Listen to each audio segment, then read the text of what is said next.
Hi folks, welcome to day 24.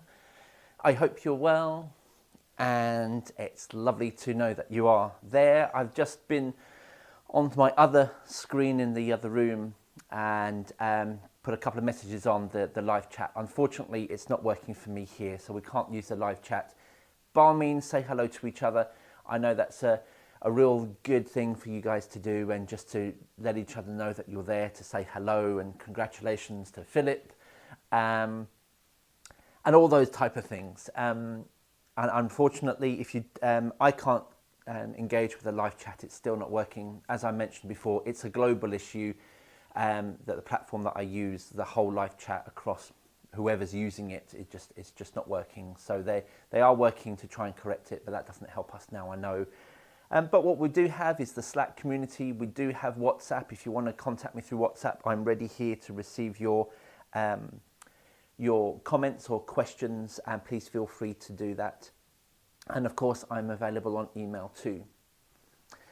So yesterday was quite a big, long day or session of me explaining. And I hope you've had some sort of 24 hours now to let that sort of percolate and just sort of filter through what I said, and to give you a good idea of the importance of fascia and the importance of recognizing that there is a connection that Eastern medicine can combine with Western medicine if we approach it in a way that we use the IQ meridians. And as you'll see just here, here's a poster that I will bring forward a little bit later on to the camera so you can see it a little closer. But that gives you an idea of all the artist illustrations that I've had created to depict and guide you as to where we are going to be working with each IQ meridian, and that's what we're going to start with today. So I hope you've remembered your props. I'm going to give you a couple of minutes just in case you haven't remembered your props, but the props will either be a ball or a rolling pin or something long and thin. So I'm just going to give you a minute or two just to go and run and get those if you haven't got it already.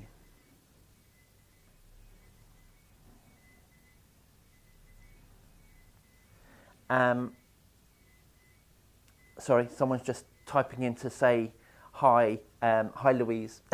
I've just got you. Remember, if you are going to WhatsApp me, please put your name down next to it, because I can't tell, because usually it's only your mobile number that comes up. The beauty of live classes is that I've just got an oil delivery that's arrived perfectly on time just now. So excuse me if there's a little rumbling for the next few minutes outside. It's just my oil delivery to get us out of the cold. So the IQ meridian that I'm going to be working with you, and it's the current IQ meridian that we're working with in the 8 o'clock live classes, and it's called the Health Official. And I've chosen this meridian not because it's the next one in the book, but because it relates to this time of year, this season. In fact, it's a beautiful meridian to be working with because it actually works with the winter and the spring. And as many of you, I hope, are experiencing at the moment, spring really does feel like it's around the corner. Daffodils are sprouting, snowdrops are out, there's just a little bit more warmth in the air, the birds are definitely in full voice. So spring is definitely around the corner, and this is a period of transition through our seasons, the way that we live. So it's important that we recognize that mentally, physically, and through our practice. And this is the perfect IQ Meridian to be working with at the moment. But before we get there, now I hope that you've all got your props. We're going to start experiencing, and this works for many people, but it might not work for everybody. But let's give this a go anyway. What we want to do, and what I'm going to share with you now, is how to experience physically your fascia. What does it feel like to have tight fascia and to have fascia that has been hydrated, fascia that can open and slide a little bit more. So before we do anything with our props, as you can see, I've actually bought 2 props. Because when we do this, and this isn't just an exercise you can do now, by the way, this is an exercise that you can do all of the time, or at least when you're sitting down, and you'll see why. So if I can invite you to stand, please. And if you usually practice seated, then, and you definitely can't stand, then of course just observe what we're doing at the moment. You can still do the physical exercise when we get to it. But what I'm going to ask you to do now is I want you to feel where in your body, in particular the back of your legs, that you are tight. So the way we're going to do that is I'm going to ask you, and I don't say this very often, but to lock your knees. Oh no, but just to lock your knees as you would have done 3 weeks ago, 3.5 weeks ago. And roll down. Let your head go, and I'd just like you to roll down and slowly start to feel where the tightness, the tension creeps in the back of your legs, perhaps in your lower back. Obviously only 70%, but recognize where you feel tightness. Is the tightness the same, both left and right hand sides, back of your legs, or do you have a tighter side? Just notice that for a moment. If you are taking part in doing this and you usually are seated, then please have a chair there to support yourself. Okay, good. That's all we need to do, and just recognize where the tightness is, and choose one side that you're going to work with, left or right, it doesn't matter. Okay, let's slowly roll back up. Bend your knees as you roll back up. Good. So choose a side. Are you going to work with your left or your right? It doesn't matter which. Take a seat. Whichever prop you have chosen to use, I'd like you to roll the foot on the side that you've chosen, left or right. Roll. And we're rolling the entire sole of the foot. So you can see that I'm going to turning my foot outwards here. So I'm getting down the side of the foot. If you find it easier to stand up and roll, please stand up and roll. Go into the inside, into the arch of the foot, to the balls of the feet, right to your toes. Roll all the way to your heels.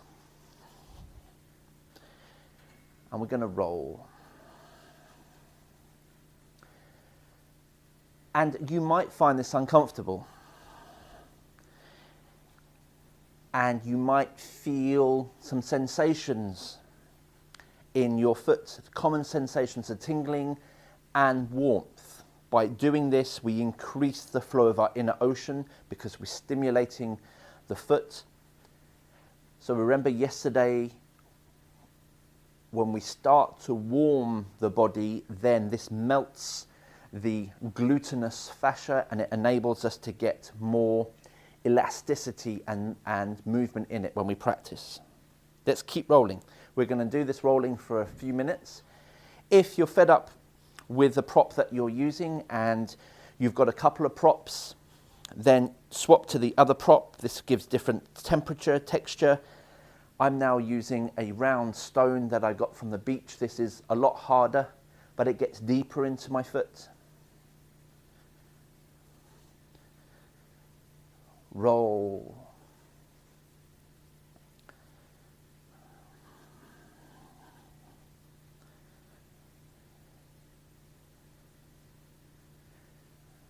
Just that one foot. So we're going to do another 60 seconds or so of rolling.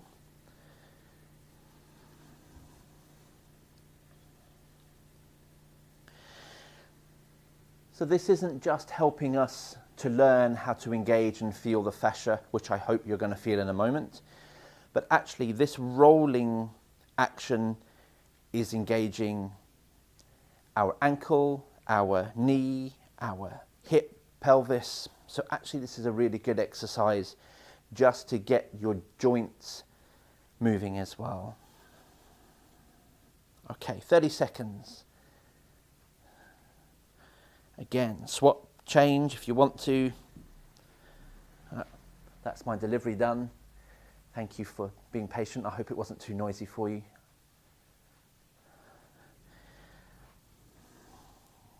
I've got big glass windows that are down one side of my house, and whenever we get someone sees me doing this I've got all the lights on and the camera, they just can't help but stare into the glass windows.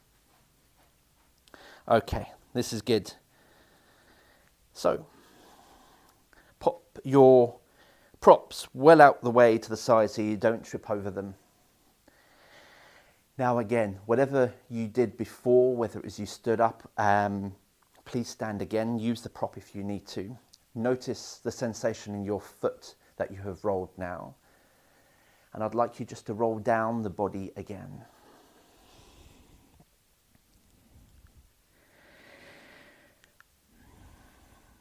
And this time, notice the difference in the back of the leg of the side that you have rolled compared to the side that you haven't rolled. Do you feel a difference?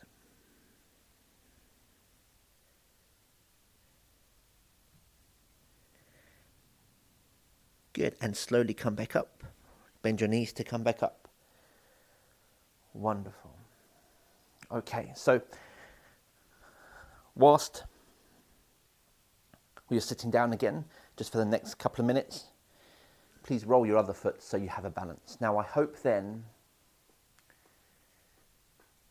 you perhaps felt a difference, and I'll be interested to know and to hear from you if you did.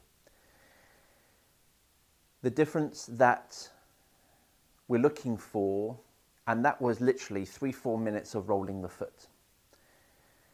And it's just to introduce you to the fact that we're all connected, and just by rolling and opening up the plantar fascia, the fascia in the soles of our feet, or foot in that case, released the tension in that, and therefore helped to release the tension throughout that fascial plane, that band of fascia. So we have a band of fascia that comes right through the feet, up through the body, and it comes right up the back of the legs, either side of your spine and over the top of your head. That's one piece of unbroken tissue. It's not the one we're currently working with at the moment, although remember, it is like bodysuits of skin. So you would have been working with this one, but the one that we were just working with is called the superficial backline, and it enables us to feel the connection. So just by rolling your feet, as you just did, you're going to start to be able to release tension in your neck, shoulder, that inside of your body, all the way to your head. So by releasing your feet, you could theoretically release a tension headache. That's how amazing our bodies are and how connected we are. Now, if you think about it, a tension headache could also come from us working at a desk or a computer all the time, because our posture is like this. And yes, shoulders come up and we're tense and we don't realize that our posture we're in. but also look at the rest of the body. If we are sat down, now you can see this is my usual sort of desk chair, because I usually stand at my desk or I prop myself lower, but I never usually sit on a normal chair. If the body is in this position for hours at a time and we're not engaging the feet or the rest of the body, this whole connection is going to affect other parts of the body. So we've got to remember that we are completely connected. And I hope by doing that foot rolling exercise, you were able to feel the release in that side of your body compared to the other just by rolling your foot. Now what we're doing with Qigong is opening up all of the body so it all starts to glide. So the whole body can start to move more freely. And our fascia can be remodeled, it can be repatterned. So please don't think sitting there or standing there now, hang on a minute, I have got these conditions and this has created some deformity in my bones and it's just impossible. Nothing's impossible. And I'm not suggesting that you're going to go and start running a marathon, but what I am suggesting is there is possibility for you to experience a little bit more movement than you already are, and any movement's better than no movement. And once we slowly start to encourage movement and one layer starts to release, then we can start working on the next layer, and we can start working on the next layer. It's work in progress all the time. Which is why, if you don't practice Qigong for a couple of days, you're just going to start to feel stiff and achy again, and old habits and old aches and pains, moans and groans will start to creep back in. So you continue to start to practice Qigong and we can start to remodel, reshape the body. Imagine for a moment, when you wake up, normally I would say that the majority of us would somehow have a bit of a stretch. In the first few minutes of waking up, there's going to be some sort of, whatever it may be. We're doing that because our body has been relatively still for X amount of hours. So it hasn't moved. And it naturally is screaming at you to say, please move me, open me, because I'm stuck. So we, without thinking about it, have a bit of a stretch. Now imagine not stretching for one day. Just don't answer the stretch. Don't answer the call of stretch and don't stretch. How are you going to feel? And then the next day, you don't answer the call of the stretch. How are you going to feel? That is us ignoring our body and not giving it what it's asking. But what we need to do is to give it what it needs before it starts to scream. We don't necessarily need it to ask. We do it. It's like when a child is hungry, we're not going to wait for a child to scream to tell us that they're hungry and wait for several days. Of course we would never do that. Because we know that the body needs feeding. The child will need feeding. So we will naturally, at a certain amount of time, breakfast, lunch or dinner, whatever it may be, give the child or even ourselves some food. And it's the same with our body. We have to just not wait for it to scream, but give it the nourishment of movement. So, to our hands. I would like you, please, to bring the heels of your hands together and make a prayer hand. Nothing religious we're doing, it's just easier to call it a prayer hand.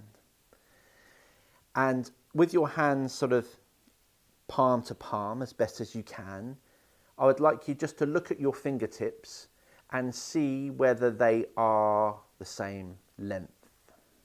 Or is one hand bigger than the other? But just notice what you're doing. What I'm asking you to do is just to notice if there is any size difference between your hands. Okay, good.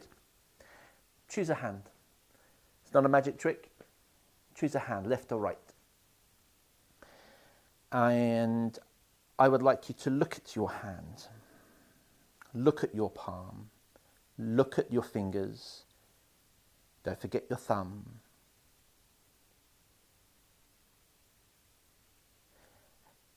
And gently close it until you just slowly start to feel your hand clench. And now open up your hand, and I'd like you to open it up. If you can, lengthen through your fingers and thumbs as if you are opening up and you're putting on a glove. You know when you have to lengthen through your fingers just to push through to the end of the gloves? That's what we're trying to do. So push through, so you're going beyond your fingers. Good. And now close your hand back into that slightly clenched fist and open.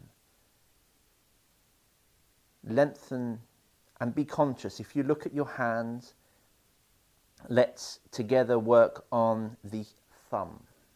We're working on the rest of the hands all the time, but we're focusing our intention and attention on the thumb. Lengthen your thumb, put it right into the end of the glove, or if you want to imagine that you have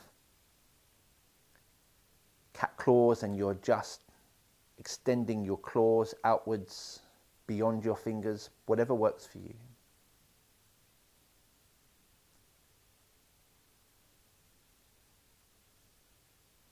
Just the thumb at the moment. Yes, we're working the whole hand, but we're just focused on the thumb. Good. And now continue to do the same, and I'd like you to bring your attention to your index finger. Lengthening through your finger, creating space in the joints, the knuckles. A slow, flowing movement, melting into that lengthening stretch of putting your gloves on.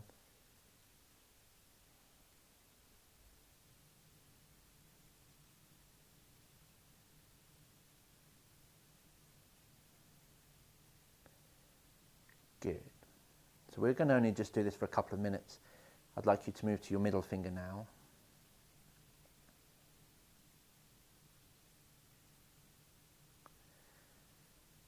And let's not start being lazy and thinking, oh, just mind wandering about what's for dinner tonight.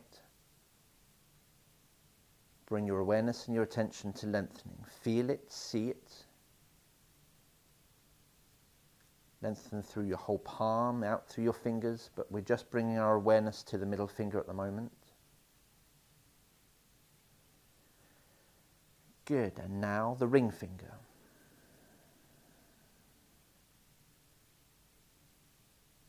Sometimes a little trickier to lengthen.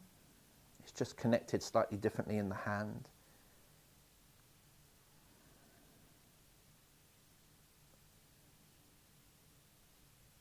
Opening it slowly, lengthening beyond your finger as if you're putting gloves on. You can see me moving my hand away from me as I'm doing it, as if I'm pushing through into the glove. It's not forced. It's just encouraging that movement, that lengthening movement.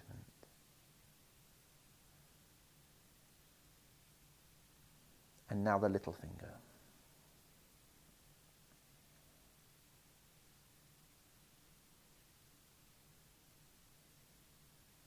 Breathe.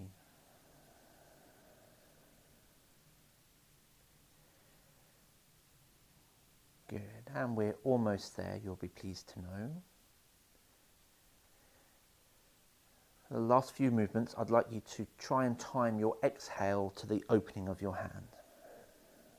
Breathing in, breathing out. Through all your fingers now, through the center of your palm, lengthening through all of your fingers and thumb. Okay.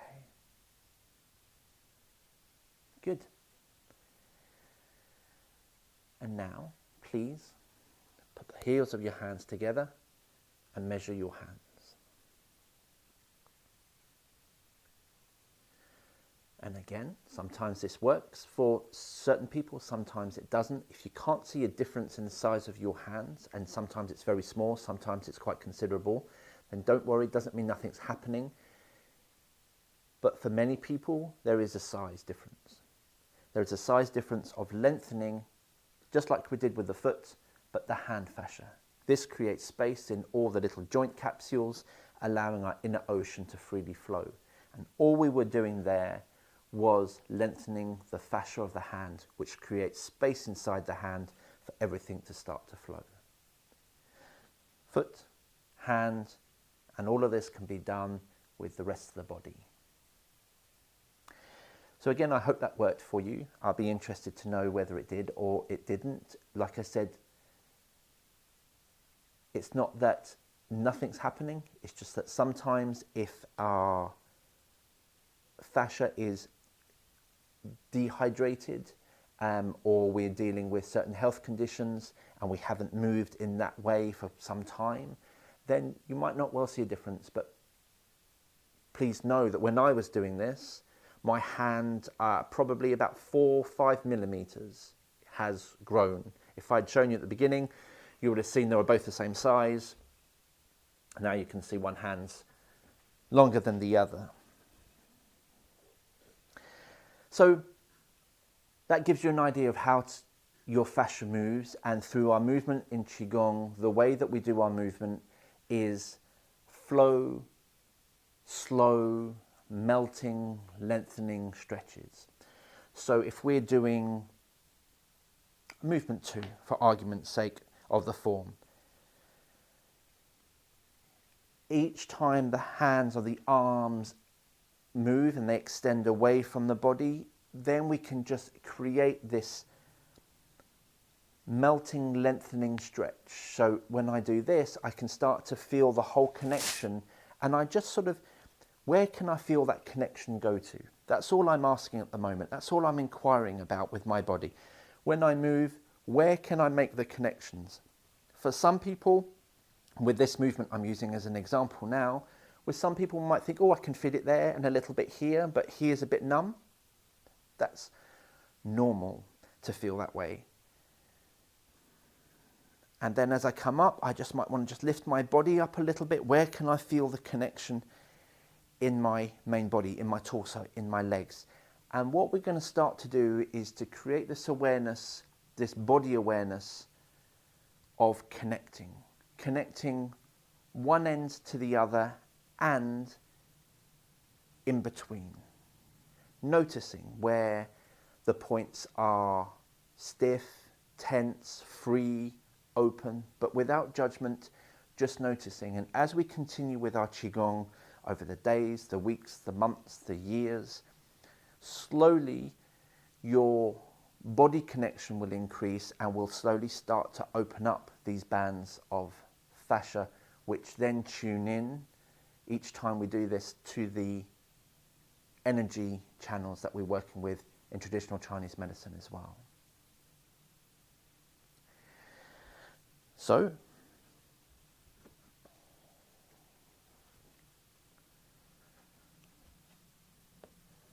the health official.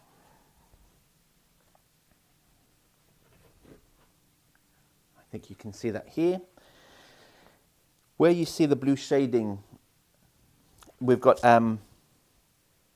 back view, front view, side view.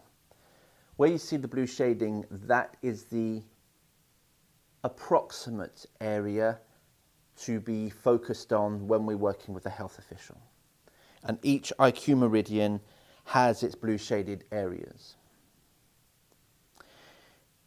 You'll notice at the top here, it's called deep front. And that's because some of our IQ meridians are deeper in the body, so essentially more at the core of the body, and some of the IQ meridians tend to be more towards the surface, skin side of your body. And the health official is at the core of the body. the health official, I have given each of the IQ meridians some sort of quality, some sort of personification about them, so to make them real and what they do for us, in the sense of this one here, the health official directs and creates our internal sort of power, but not in the power and sense of physical power, but in the sense of feeling more confident, sort of that type of internal power. The health official distributes our activity of the body, so we tend to use these parts of the body when we are being active, right at the core of the body. Many people talk about core strength. Really, this is the health official that we're talking about. The health official really is our meridian that helps with our coordination. And the health official also helps us to enhance our focus and our will. Now, when we talk about will, it's not that we're trying to be too willful, but it's having a balance of being able to control the will so it isn't too willful, or quite the opposite, where we have nothing and there is an emptiness inside. And they're the qualities of the health official. So the relationship between the health official and the energy system in Qigong, the health official works with the kidneys, the liver, and the large intestine, as in the organs. This time of year, so if we said that we're still in the winter, going on into the spring, the season for the winter season is about the kidney, the organs, the kidneys, and the spring is about the liver, which is why I said earlier on that this is a perfect IQ meridian to be working with at the moment, because it allows us to transition from the winter to the spring without having to change the meridian that we're working with. But there are some slight variations, and I will go through that in time.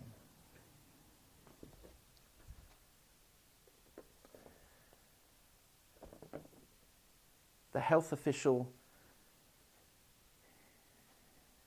its placement, its location in the body.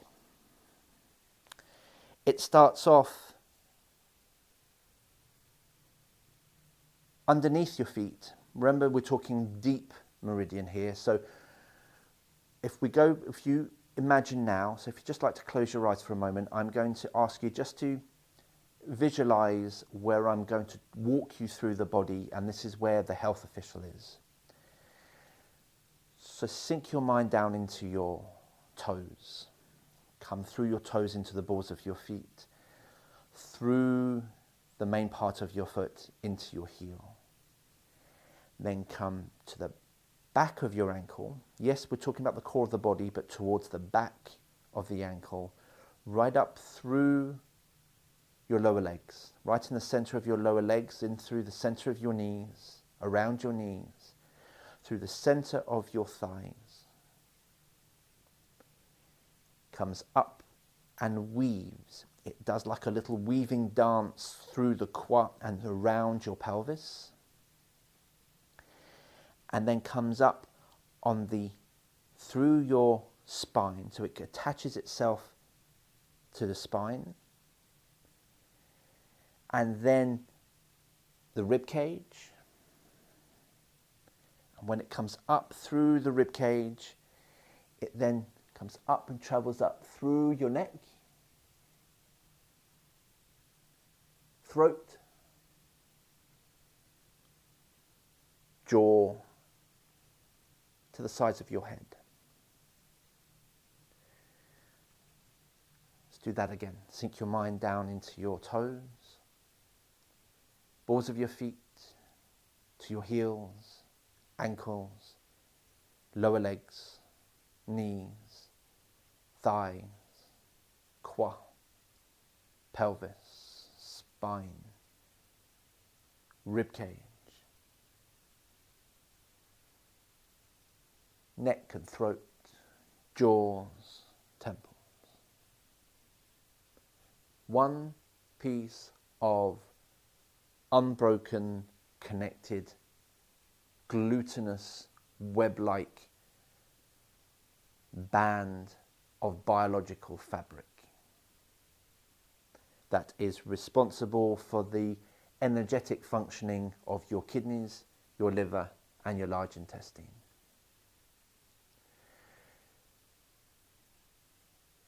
So, how do we work with this? It's all well and good me standing here in front of a camera and say, right, so please, when you're doing your movements, just bring your mind to that part of your body. Easier said than done. So, welcome to the attention spotlight. Make yourself comfortable, please. Again, this is like a visual meditation.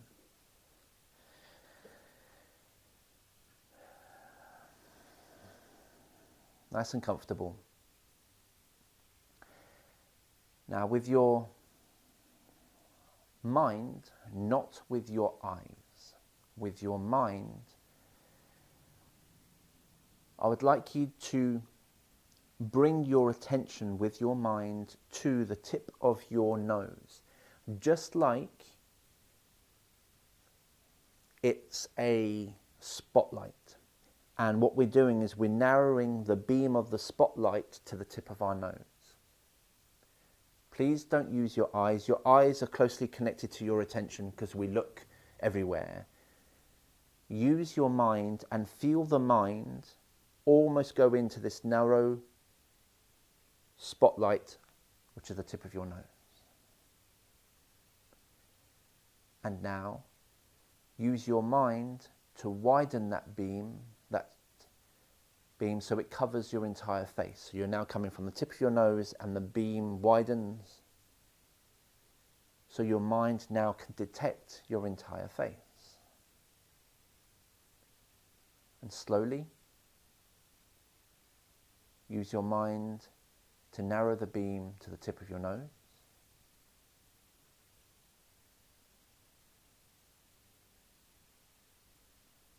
Use your mind to return back to the wide beam.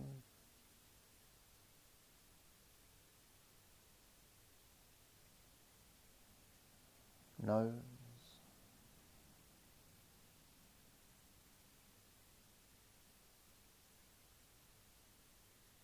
Wide beam.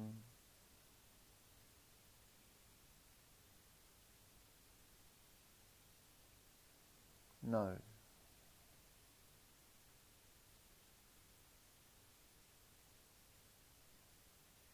Wide beam.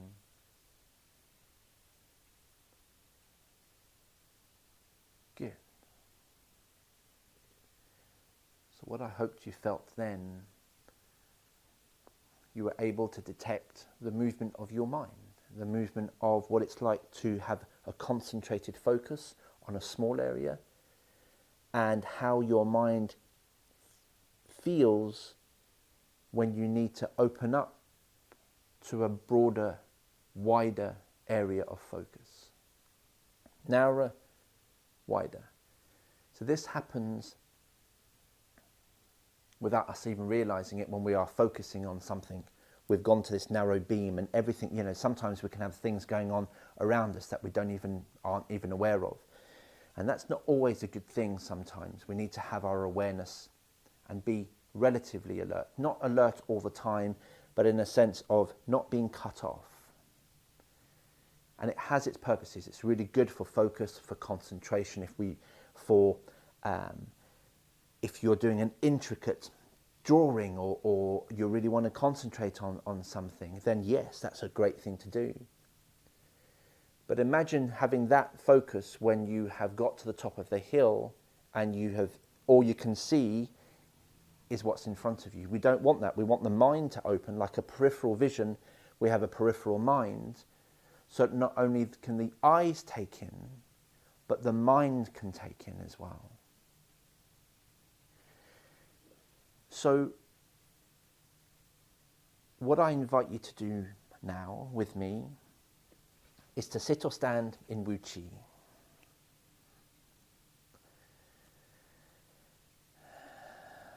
If you want a little shake out because you've been sitting for a little while, please do.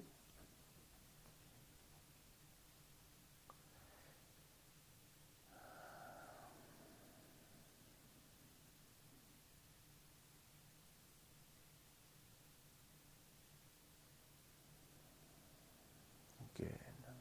We breathe. Ting.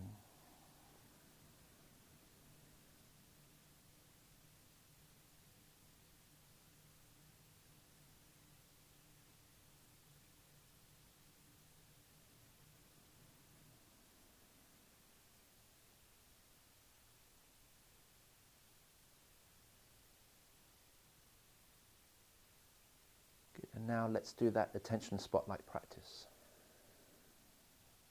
Don't try too hard. Just detect the movement of your mind as you go from a narrow beam to the tip of your nose. Perhaps you want to sort of sense the temperature, the coolness from the tip of your nose.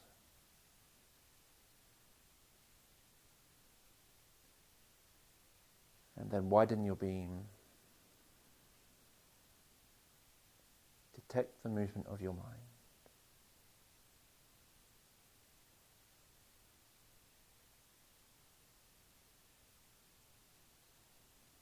Good. And now, next time you've got a wide beam, effortlessly just keep your wide beam. Don't try too hard. As soon as you try too hard, we lose that ease. That peripheral mind, that wide beam. We're opening up our senses. We're opening up the ability to connect on a larger level, a deeper level. Now with that wide beam, let your hands float out in front of you. Discover your chi.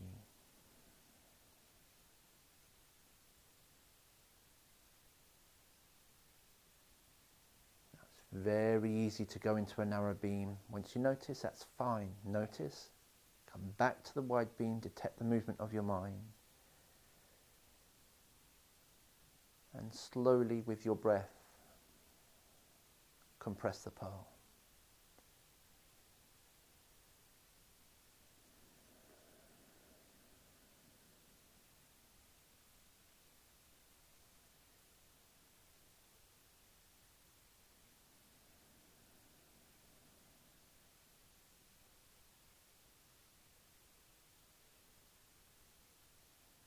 Good.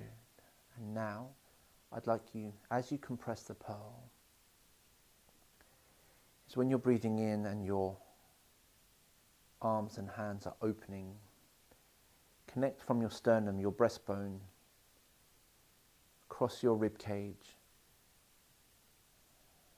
and back to the center of your sternum. Feel the physical connection. It doesn't have to be too much, it could be really subtle.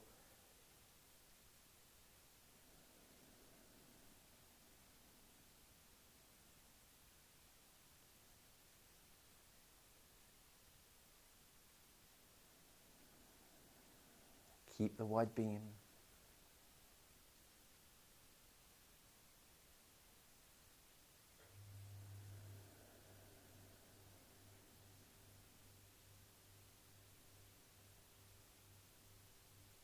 Good.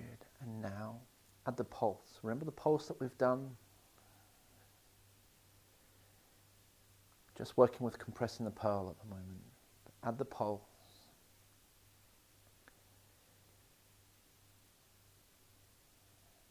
And as you breathe in, your hands expand, we're connecting with the rib cage. See if you can slowly start to connect with the pulse as well, the physical connection of your lower body into your upper body.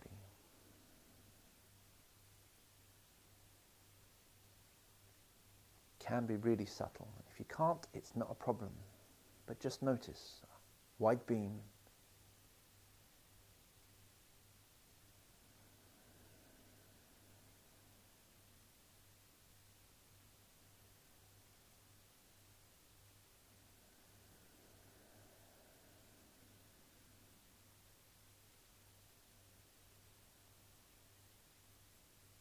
Good. And just relax your arms. Bring that to a standstill.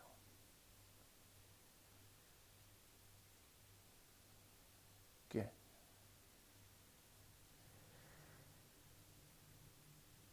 So that's how we connect with the meridians, with intention and with physical attention.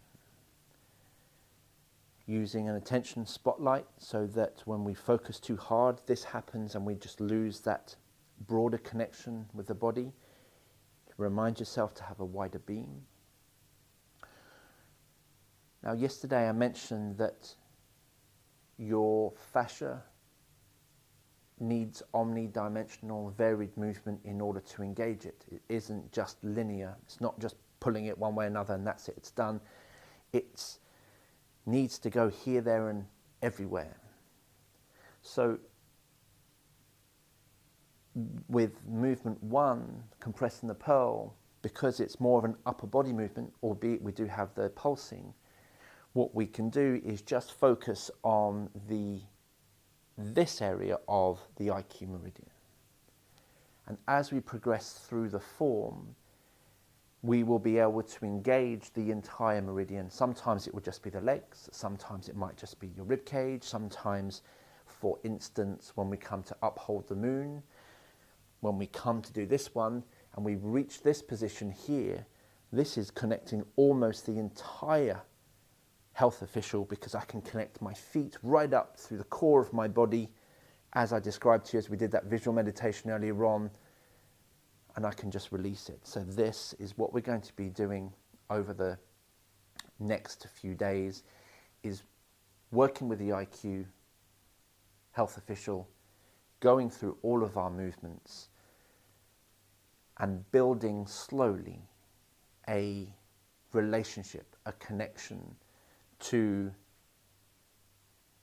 physically opening, hydrating, melting, lengthening, creating space and possibility within your health official. So I hope that hasn't overwhelmed with too much information, but it's really important for me to share with you the understanding of how this works and why we're doing it and what we're doing, rather than just saying to you, I'd like you to do this movement, this movement, this movement. Now you have context.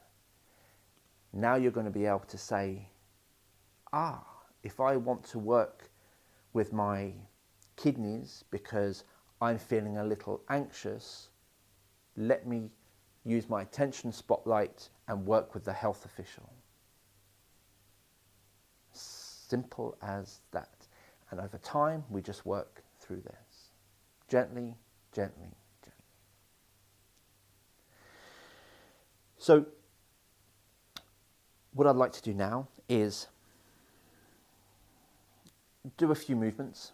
Been a couple of days of less movement, but come tomorrow, I'm going to complete the rest of the qualities just in a couple of minutes of the health official that relate closely to the Qigong side of things.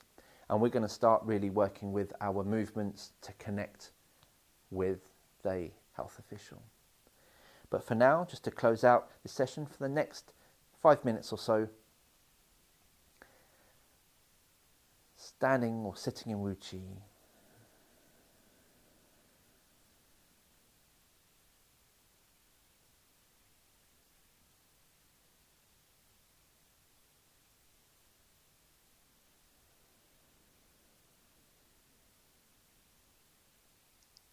Notice any sensations. Listen, feel, breathe. Let your hands float out. I'm going to go back, revisit compressing the pole just a couple of times.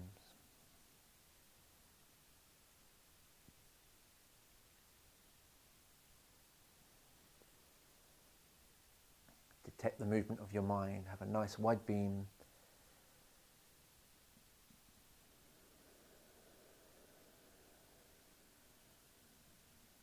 Use that wide beam to connect with the area of your body that you're trying to physically connect with. Good. And let's go into second movement. Flying hands. Palms turn, fingers point over your toes. Bend your elbows as the hands lift. And what can you do with the movement now to engage the front of your body, to engage your core? Bend your knees, pulse a little.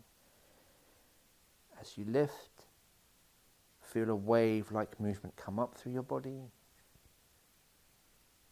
Subtly, physically connect with your wide beam. Down into your toes. Good. Next time you go down, go from your toes to the center of your feet with your mind. Toes, center of feet. Good. Carry on. Next time, from your toes to your heels.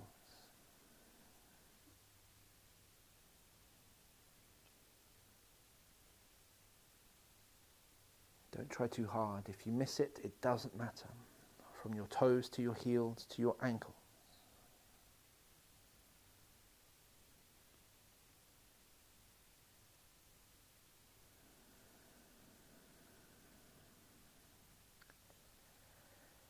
From your toes to your heels to your ankles to halfway up your lower legs.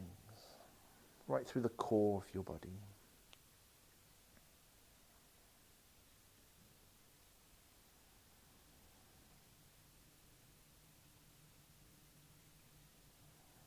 Good. And then next time we're going to come up from your toes. Follow that line to your heels, ankles, knees.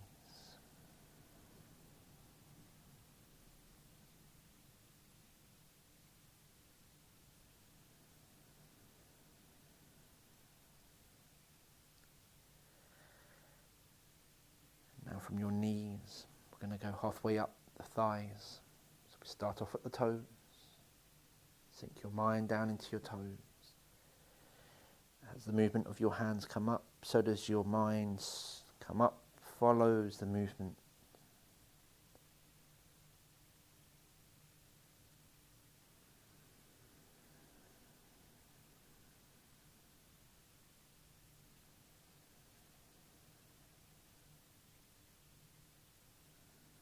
So we need to apply this attention spotlight. Wide beam.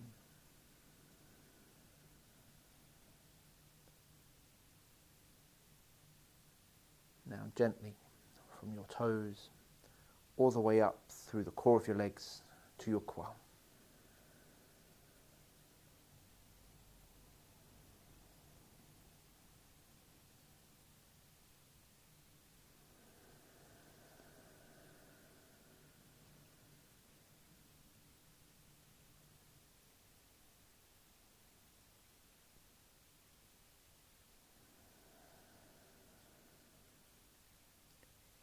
And just rest into Ruchi.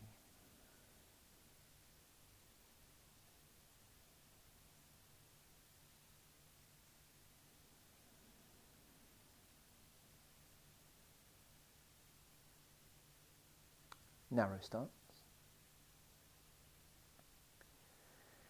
And close.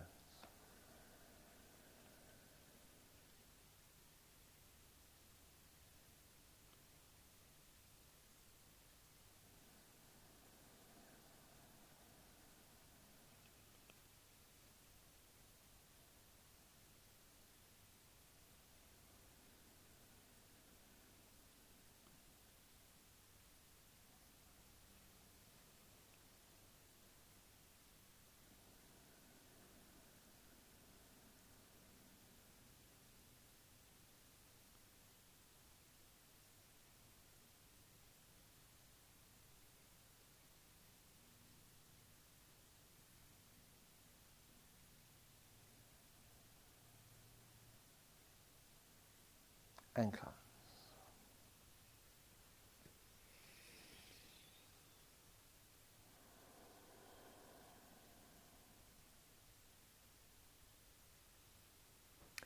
Thank you. Again, a lot to take on board, but welcome to Qigong. Now you've learnt the choreography.